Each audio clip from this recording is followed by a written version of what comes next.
Clearly one of importance to investors these days. For more, we are joined by Randy Charles Epping. He's the author of the book, A Beginner's Guide to the World Economy. David is plugging it. Welcome to the program. Thank you. Interesting, very clear writing, very understandable to read. You know, global markets can be very difficult to comprehend. I mean, just U.S. economic, trying to understand the U.S. stock market can be, really tough in itself. What do investors need to know about the world economy, and how do you start to learn it? Well, the way I've presented it is to say the world economy is no different from the economy we experience every day. So I've used everyday examples to explain concepts that most people sort of put off as saying, well, that's the world economy, that's for the economists or the politicians to understand. And I strongly believe that every consumer and every voter needs to be better informed so that we can make the right choices, both as voters and as consumers. Who's your target audience here? My target audience is actually people who don't feel that they know enough about economics in general and the world economy, and basically people who've been put off by the sort of traditional economics textbook. The idea that you would sit down and read one of those thick things that we all were confronted with in Economics 101 as an adult, as a professional, whoever we are. We can be an environmental activist, we can be a student, we can be a housewife, we can be a professional who's actually in a business that's exporting and involved in the world economy. If we don't know the basics, we really can't play our role. And we need to play our role right now. Let's talk about the basics then. What do we, as investors and news anchors, I suppose, need to know about world markets to, I guess, be savvy? Every day we hear about globalization, and I don't really know if anybody knows exactly what that is. There's not really a good definition, but what do you need to know? What do you need to start with? Well, the basics, and essentially the basics, in fact, are not all that different. I think the biggest way of learning about the world economy is to do things like watch your program. Just before I came on, you basically spoke about all the different markets in Europe. The average person might tune that out because they say, well, I don't have enough understanding to participate. We all do have enough understanding.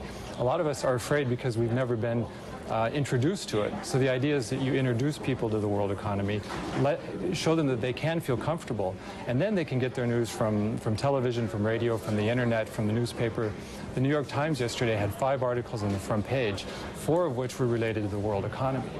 One was soccer moms, the abuse of soccer referees, actually. Every time these heads of world economies meet, we in the media begin to exploit the protesters outside. There seem to be all over the place, these anti-globalization protesters. From your vantage point, what are they so upset about?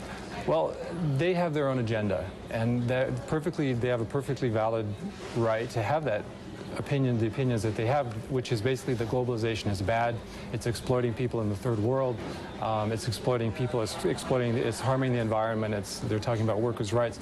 Those are all issues that need to be dealt with. The problem is their solution is basically to close borders. And my point in the book is to say that the average consumer, the average voter, we also have a role to play. And we're not playing it. We're sort of assuming that the economists are out there advising the politicians and that everybody is going to sort of make the right decision despite what these special interest groups do and say. And essentially we as consumers and as voters, we are a huge special interest group, and we're not making our voice heard. Is one way to make your voice heard buying local or using your purchasing power to maybe reflect your personal goals? It is, absolutely, but that also needs to be based on a thorough understanding of the world economy. The idea that a lot of people say they don't want to exploit people working in the third world, so they just won't buy anything from the third world. And in fact, if I point out in the book that if you were a worker in the third world and had actually a job at a factory and you're being paid 3 or 4 times what you would normally be paid, even though that $1 an hour or $2 an hour sounds exploitive by first world standards, and this is a problem that the United States has as well as Europe. A lot of people are saying, I don't want to exploit the third world.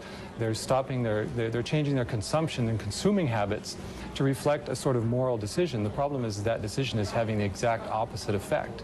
People in the third world are losing their jobs as factories close because factories are saying, look, I just don't want to deal with problems at home. Because basically a lot of companies, as politicians, are dealing with an economically illiterate public. And as soon as the public becomes economically literate, companies are going to act as if they're economically literate. Politicians are going to act as if they're economically literate. The world will be a better place. Okay, Randy Charles Epping, author of Beginner's Guide to the world economy. Thank you very much. Thank you. Nothing daunting about this. It's even a paperback. Coming up...